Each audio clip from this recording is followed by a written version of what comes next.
Recently, at the age of 17, I found myself in a situation that has left everyone around me extremely upset, and I'm struggling to understand my own feelings about it.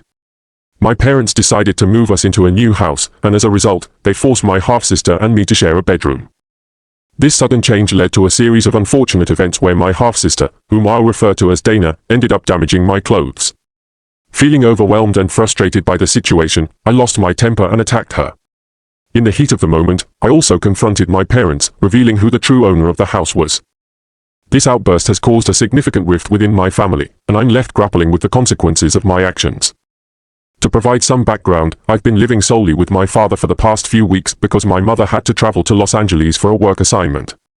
My mother, who is 42 years old, and my father, aged 48, got married around the time they discovered she was pregnant with me. They have been together ever since. My mother had never been married before, and I was her first child. However, my father had a daughter from a previous relationship. Dana, my half-sister, is 22 years old and has always been quite annoying and entitled. We never really got along, to say the least. My father never married Dana's mother. They had only been together for about a year when Dana's mother found out she was pregnant.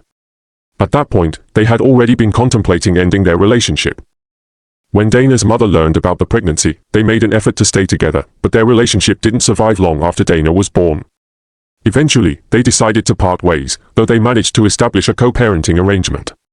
Dana would split her time between her parents' homes, typically spending a few weeks at each place. About 3 years after Dana was born, my father met my mother at a professional conference and decided to ask her out.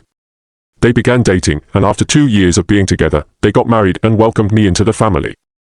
Throughout this time, my father continued to raise Dana alongside me, and my mother had no objections to this arrangement. Despite their efforts, Dana and I were never close. My father tried his best to encourage a friendship between us, but neither of us made much of an effort, and we remained distant half-sisters rather than becoming friends.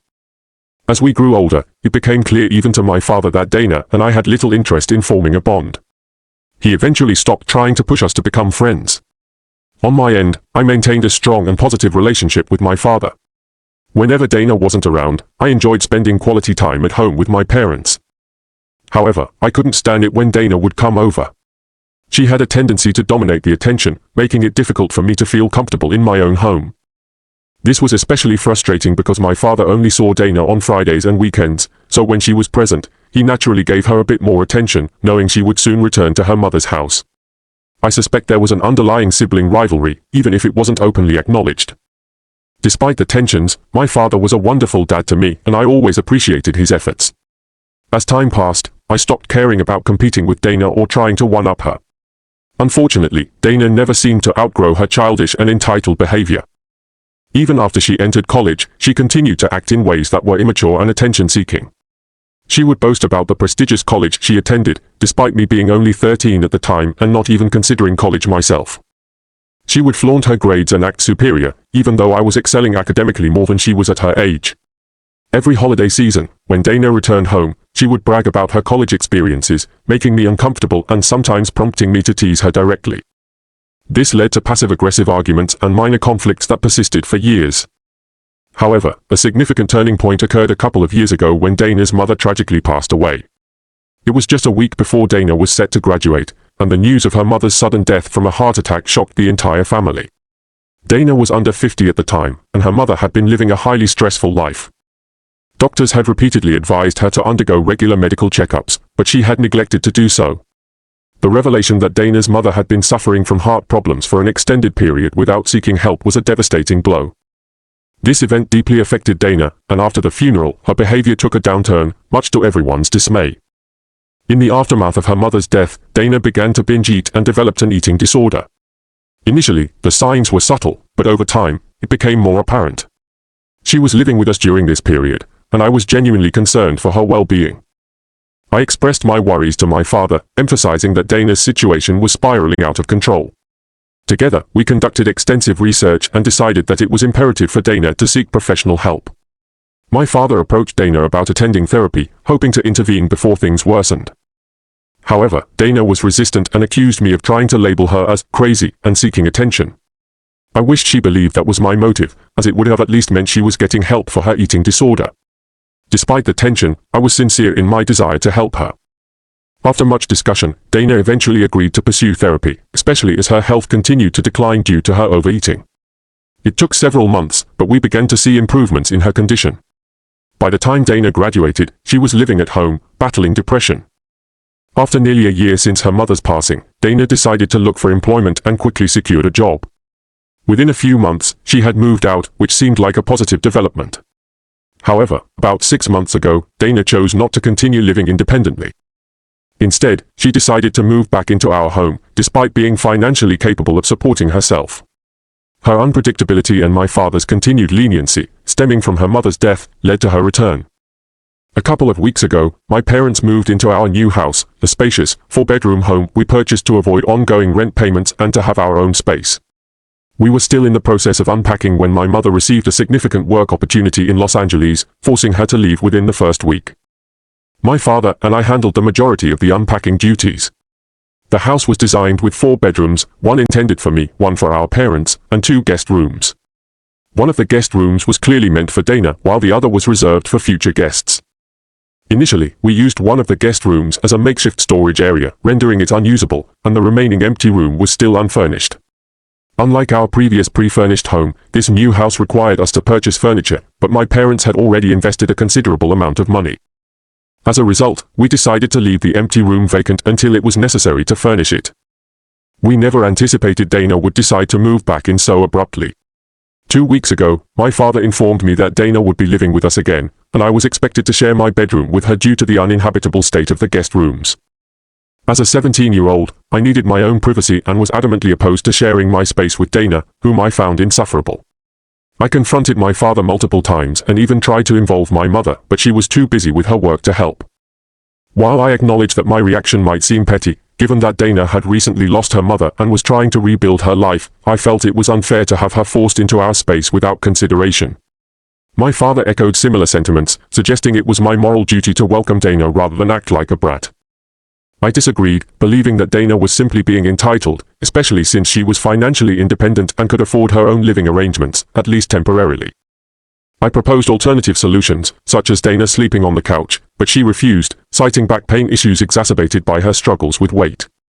Despite these suggestions, Dana insisted on moving into my room, leaving me no choice but to comply. Consequently, I had to sleep on the floor in what was supposed to be my personal space, while Dana seemed to relish the situation. She had moved in a week and a half ago, and since then, my life had become a living nightmare. Dana was not only incredibly annoying but also a complete slob. She constantly engaged in loud phone conversations, disrupting my ability to study and forcing me to complete my homework before she returned home. Additionally, she had made a mess of my room on the day she moved in, and no matter how much I cleaned, the disorder reappeared the very next day. Last week, after dinner, I voiced my frustrations to my father, hoping for some understanding.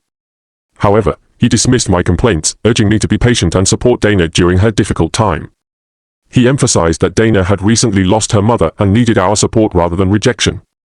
While I recognized that Dana was still recovering from her eating disorder, I found it challenging to balance empathy with the daily stress she caused. Despite my willingness to cut her some slack, 3 days ago, Dana truly crossed a line, pushing me to my breaking point. On that day, I left early in the morning to spend time at a friend's house, enjoying a full day away from the tensions at home. I returned in the evening, feeling refreshed and in good spirits, ready to enjoy a Saturday with no school the next day. However, my mood quickly soured when I entered my room and discovered my clothes strewn across the floor. Many of my outfits were either stretched out or torn, and I was utterly horrified, unable to comprehend why anyone would treat my belongings so carelessly. Dana returned to my room shortly after and attempted to explain, claiming she had been trying on my clothes to find something suitable for a coworker's wedding the following week. She insisted that none of her own clothes fit her anymore, despite being several sizes larger than me. Her smug demeanor and the obvious damage she had caused made it clear that her actions were intentional, aiming to provoke me by ruining my clothes. Initially, I was too shocked to respond, silently staring at the disarray she had created. But soon, my patience snapped, and I physically attacked her by slapping her across the face. I had already been stretched thin by the constant stress of living with Dana and sleeping on the floor, and her actions were the final straw. Our altercation escalated into a full-blown fight, during which I managed to inflict a few scratches, while Dana retaliated by pulling my hair. Despite not being proud of my actions, a part of me felt justified in standing up to her.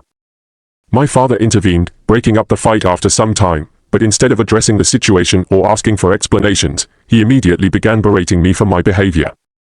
He accused me of acting like a spoiled brat ever since Dana moved in and threatened to kick me out, suggesting I might have to live with my grandparents if I didn't change my attitude. My father criticized me for being entitled and for making Dana's life difficult, failing to recognize that I was the one being tormented. I was deeply hurt and disappointed by my father's reaction. I remained silent, allowing him to yell while Dana seemed to take pleasure in the spectacle. It was disheartening because I had always believed my father loved both of us equally and would never take sides. However, Dana began using her trauma from her mother's death and her eating disorder to portray herself as a victim, manipulating the situation to turn our parents against me. It's important to note that Dana is a 22-year-old woman with a job, not a troubled teenager with unresolved issues. She was fully aware of her actions but seemed to enjoy the chaos she was causing. Feeling overwhelmed and misunderstood, I grabbed my phone and left the house, storming out without anyone trying to stop me. Knowing I had nowhere else to go, I planned to return within a few hours. As I walked through the park, still fuming, walking didn't help me calm down. In a moment of frustration, I turned to social media and decided to make a post venting about my father and Dana. The words flowed out of me without much thought, as I was extremely upset by the ongoing situation. In my post, I detailed how my father had been treating me unfairly and how my mother seemed to side with Dana, believing she was a suffering individual deserving of our sympathy. In reality, I felt that Dana was exploiting her mother's death to mask her own terrible behavior, using it as a facade to manipulate our parents and turn them against me. Despite Dana's efforts to appear vulnerable, I believed she was simply using our parents' sympathy to make my life miserable. After posting, I decided to walk off my anger, not anticipating the consequences. I walked for about 2 hours, during which my phone was turned off, leaving me unaware of the immediate fallout from my post. When I finally returned home, I was met with intense anger from both my father and Dana. They demanded to know where I had been and wanted an explanation for my social media post. Calmly, I explained that the post accurately reflected my feelings and that I had been struggling to live with Dana. I expressed my exhaustion from dealing with her constant messiness and annoying behavior, making it clear that I couldn't continue living under these conditions. Dana, trying to exacerbate the situation, began crying, likely in an attempt to garner more sympathy and further tarnish my reputation. My father unleashed a torrent of anger, accusing me of needing to apologize to Dana publicly, just as I had made my grievances public. He expressed shame in my actions and stated that he had expected better from me. When I refused to apologize, he gave me an ultimatum: either I apologize or leave the house. He claimed that my behavior was heartless and petty, unfairly burdening Dana with my constant torment. It was frustrating because, in his eyes, I was the one causing harm, while Dana was the one suffering. In a fit of rage, I retaliated by telling him that the house actually belonged to my mother, not him, a fact I had discovered accidentally while going through my mother's belongings shortly after we moved in. I found a deed to the house that only bore my mother's name, which raised suspicions about the true ownership. Although I never mentioned it before, the stress of the argument caused me to reveal this information. My father was initially taken aback and tried to deny it, but I insisted he check the deed himself, which was kept securely in his bedroom. Reluctantly, he went to verify the truth, leaving both him and Dana stunned by the revelation. Upon confirming the deed, my father confronted me, asking how long I had known about this discrepancy. I admitted that I had known since the day we moved in, but I had never felt it was my place to bring it up, assuming it was a matter for my parents to discuss. Realizing the gravity of the situation, my father abandoned his argument with me and focused on the more pressing issue of the deed. Dana also retreated to our room, but I felt uncomfortable returning there, choosing instead to sleep on the couch. Fortunately, my back was fine, making it a more bearable option than sleeping on the floor. However, shortly after I disclosed the ownership issue to my father, I received a call from my mother. She was furious, insisting that I had no right to reveal such private information without consulting her first. She explained that the house was actually a gift from her parents, intended as a surprise for my father on their recent wedding anniversary. All the money my parents had spent on purchasing the house had been allocated to their retirement fund. My mother had been planning to surprise my father during their upcoming second honeymoon in the Greek islands, covering the expenses with the saved funds. My outburst had ruined this surprise and caused a significant argument between my parents, forcing my mother to cut her work assignment short to return home and mend the strained relationship. My mother expressed her profound disappointment in me, highlighting that my actions had created unnecessary turmoil over what should have been a joyful family milestone. It was already a terrible day, and now it felt like everyone was turning against me. In the days that followed, no one spoke to me. I even deleted my social media post, but the damage was done. I was treated like an outcast in my own home, with my father ignoring me and my mother distant, still dealing with the fallout of the argument. I knew my mother was unhappy with what had transpired, but I had to wait until she returned to discuss it further. The house was enveloped in silence, and I had to come to terms with the possibility that I might be at fault. I spent a lot of time reflecting on everything, realizing that perhaps things could have been handled more calmly instead of me lashing out at Dana. While I don't regret physically attacking her over my ruined clothes, I do regret making the public post, feeling that airing our dirty laundry online was unnecessary and only exacerbated the situation. Given the way I had been treated for weeks, though, it's understandable why I reached my breaking point. I'm now uncertain whether I should apologize or if it would even make a difference in our strained relationships.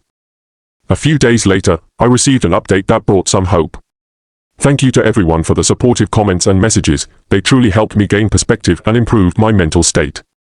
Things have started to improve with my parents as well. About a week after my initial post, my mother returned home, and we decided to hold a family meeting to finally address and clear the air between us.